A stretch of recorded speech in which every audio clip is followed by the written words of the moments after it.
அடுத்த ஸ்டான்ஸா சொல்லுங்க சார். இல்ல, தமையா ஓ தமையா என் தகப்பனின் சாயல் நீ, அச்சகத்தான் ஒன்றுங்கே அர்த்தங்கள் வெவ்வேறு. தமக்காய் ஓ தமக்காய் தோழி தொலைந்தே போனாயே துணை தேடி போனாயே. மனைவி ஓ காதலி நீ தாண்டா படியெல்லாம் நான் தாண்ட குமைந்துடுவாய் சாத்திரத்தின் சூட்சமங்கள் புரியும் வரை. மகனே ஓ மகனே என் விந்திட்ட விதையே செடியே மரமே காடே மறுபிறப்பே மரண சௌகரியமே வாழ். மகளே என் மகளே என்னை பிரிந்தும் நீ இன்பம் காண்பாயா, இல்லை காதலித்த கணவனுக்குள் என்னை தேடுவாயா. நண்பாவோ நண்பா நீ செய்த நட்பெல்லாம் நான் செய்த அன்பின் பலன் இவ்விடமும் அவ்விதமே. பகைவாவோ பகைவா உன் ஆடை எனும் மகந்தையுடன் எனது அம்மனத்தை கேலி செய்வாய். நீ உடுத்தி நிற்கும் ஆடைகளே உனது அம்மனத்தின் விளம்பரங்கள்.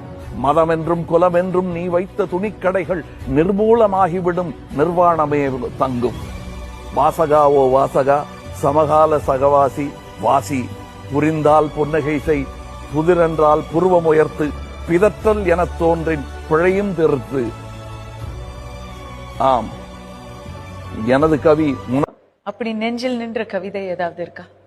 இவர் சொன்ன